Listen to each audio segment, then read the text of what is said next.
Harusnya si Bahar Smith ini bangga ya kan, kalau ada anak-anak atau orang yang meniru gaya-gaya dia. Berarti dia ngefan dong anak ini kepada si Bahar Smith, tapi malah digebugin. Orang yang suka memukul, membuli, menganiaya anak kecil, ya, terutama anak kecil di bawah umur, itu orang yang tidak punya otak, orang yang tidak punya hati nurani, dan orang yang tidak punya rasa pri kemanusiaan. Jadi orang seperti ini tidak pantas kita puja-puja dan dipuji-puji, ya.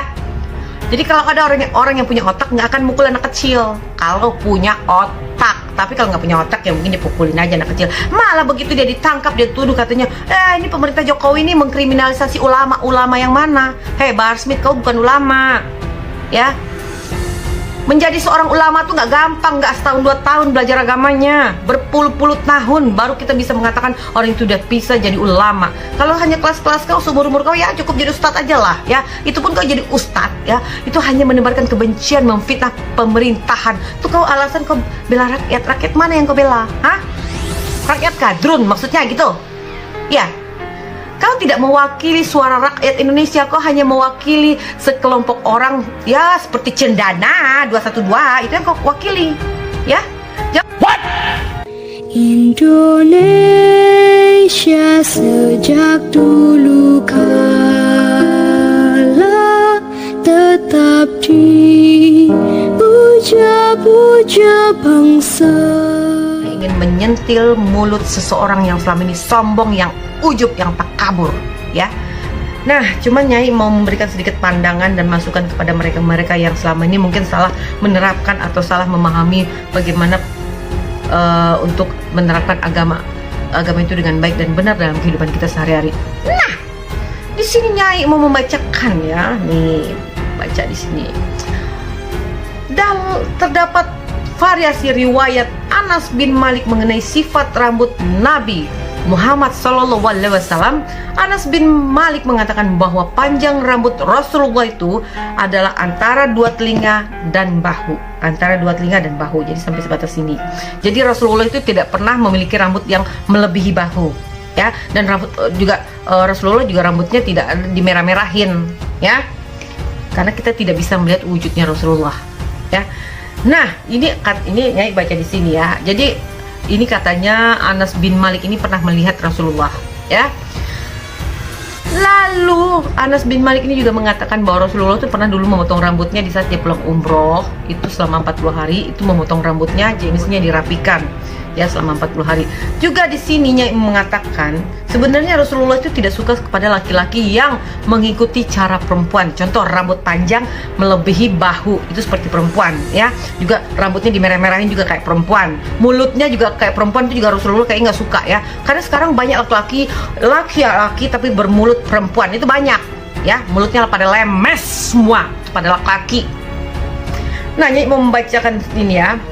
Sebagaimana yang kita ketahui, tekstur rambut laki-laki lebih cepat pertumbuhannya dibanding rambut perempuan. Apabila laki-laki memiliki rambut yang panjangnya melebihi batas wajar dan normal sewajar-wajarnya seorang laki-laki, ya, dan menyerupai seperti perempuan, suka pakai lipstik dan berambut panjang. Kata Dewi Tanjung, Nyai baca di sini. Ya, jadi ini katanya Anas bin Malik ini pernah melihat Rasulullah. Ya, lalu Anas bin Malik ini juga mengatakan bahwa Rasulullah pernah dulu memotong rambutnya di setiap lekuk umroh. Itu selama 40 hari itu memotong rambutnya, jenggotnya, kumisnya dirapikan. Ya, selama 40 hari juga di sini Nyai mengatakan sebenarnya Rasulullah tidak suka kepada laki-laki yang mengikuti cara perempuan. Contoh, rambut panjang melebihi bahu itu seperti perempuan, ya. Juga rambutnya dimerah-merahin juga kayak perempuan. Mulutnya juga perempuan. Selalu keinget suka, ya, karena sekarang banyak laki-laki tapi bermulut perempuan. Maka Rasulullah sangat melaknat laki-laki tersebut.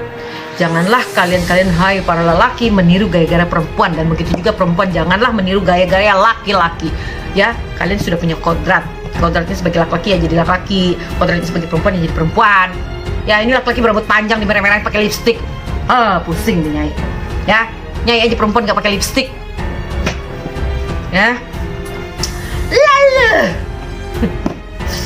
kalau udah berbicara masalah si para kaderisasi ini, ya, jujur aja ya, tensinya agak naik-naik bagaimana gitu, ya.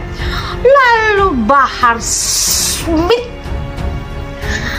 ini punya kasus dia mukulin anak orang dan gebugin anak orang karena anak orang itu katanya menyerupai dia, berambut panjang dan gondrong juga dan merah juga. Harusnya si Bahar Smith ini bangga ya kan kalau ada anak-anak atau orang yang meniru gaya-gaya dia. Berarti dia ngefriend dong anak ini kepada si Bahar Smith, tapi malah digebugin. Orang yang suka memukul, membuli, menganiaya anak kecil ya, terutama anak kecil di bawah umur, itu orang yang tidak punya otak, orang yang tidak punya hati nurani, dan orang yang tidak punya rasa pri kemanusiaan. Jadi orang seperti ini tidak pantas kita puja-puja dan dipuji-puji ya. Jadi kalau ada orang yang punya otak nggak akan mukul anak kecil kalau punya otak. Tapi kalau nggak punya otak ya mungkin dipukulin aja anak kecil. Malah begitu dia ditangkap, dia tuduh katanya, ini pemerintah Jokowi ini mengkriminalisasi ulama. Ulama yang mana? Hei Bahar Smith, kau bukan ulama ya. Menjadi seorang ulama tuh nggak gampang, nggak setahun belajar agamanya, berpuluh-puluh tahun baru kita bisa mengatakan orang itu udah bisa jadi ulama. Kalau hanya kelas-kelas kau, seumur-umur kau ya cukup jadi ustadz aja lah ya. Itu pun kau jadi ustadz ya, itu hanya menebarkan kebencian, memfitnah pemerintahan. Itu kau alasan kau bela rakyat. Rakyat mana yang kau bela? Hah? Rakyat kadrun maksudnya gitu? Ya. Kau tidak mewakili suara rakyat Indonesia, kau hanya mewakili sekelompok orang ya seperti Cendana 212, itu yang kau wakili ya. Jangan kau ngaku-ngaku kau bela rakyat. Akibat mulutmu yang sombong, katanya nggak apa-apa lah ya saya baru keluar dari penjara lalu saya juga masuk lagi karena saya membela rakyat. Rakyat mana ya? Itu banyak ya mulutnya. Semua kepada laki-laki membacakan ini ya, sebagaimana ayo kita ketahui tekstur rambut laki-laki lebih cepat pertumbuhannya dibanding rambut perempuan. Apabila laki-laki memiliki rambut yang panjang yang melebihi batas wajar dan normal sewajarnya, seorang laki-laki dan menyerupai seperti perempuan, suka pakai lipstik dan berambut panjang, maka Rasulullah sangat melaknat laki-laki tersebut. Janganlah kalian para laki meniru gaya-gaya perempuan, dan begitu juga perempuan janganlah meniru gaya laki-laki, ujar Dewi Tanjung. Ternyata doamu, kata-katamu diijabah Allah. Baru berapa lama kau keluar dari penjara dan akhirnya masuk kembali ke penjara akibat mulutmu yang takabur dan sombong. Jadi bukan karena dikriminalisasi atau diskriminasi seperti yang dikata si Fadlizon ini ya. Fadlizon, kau harus cerdas sedikit ya. Namanya orang melanggar hukum ya, mau itu bulan suci kayak mau lebaran kayak, kalau dia salah ya ditangkap ya, mau pagi, mau sore, mau siang, mau hujan, mau guntur, itu mah tangkap aja kalau dia salah. Apalagi mulutnya menebarkan kebencian dan fitnah, itu harus ditangkap ya.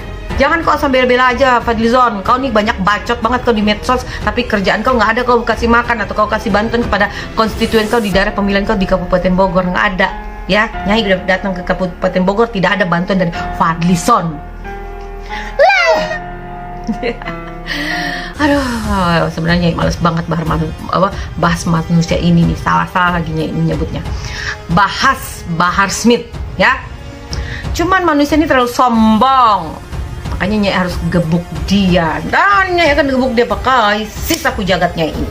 Hei Bahar Smith, kau jaga mulut kau, jangan sekali-sekali kau menebar kebencian atau permusuhan atau menyebar fitnah. Kalau kau punya bukti silakan kau ngomong. Kau ketemu Jokowi langsung kau ucapin di depan Jokowi, jangan hanya berani kau teriak-teriak di depan masa kau. Berani kau datengin Jokowi, kau omongin tuh ke Jokowi ya. Paham tuh Bahar Smith? Lalu Nyai juga mau menagih, katanya Bahar Smith ini lebih baik aku mati membusuk di penjara. Belum mati membusuk dia udah keluar, minta keluar dari penjara. Dia keluar bebas bersyarat tapi dia menyalahi aturan yang ada dalam syarat bebas bersyarat. Makanya dia ditangkap lagi. Bukan diskriminasi ya. Dia menyalahi peraturan yang tertulis di dalam bebas bersyarat. Ya, makanya lagi. Ya mudah-mudahan kali ini doa dia yang ingin mati membusuk di penjara dikabulkan oleh Allah Subhanahu wa taala. Amin ya rabbal alamin. Ya kan? Nah. Aduh, bintangnya sampai jatuh nih ya. Di bintang 7 nih. Hei Bahar, kau lihat tuh Bahar Smith. Tuh bintangnya ada 7 tuh. Kau bintang kau cuma 5 ya kan. Lebih hebat aku lah. Lihat bintangku 7 nih ya. Nah teman-teman, Indonesia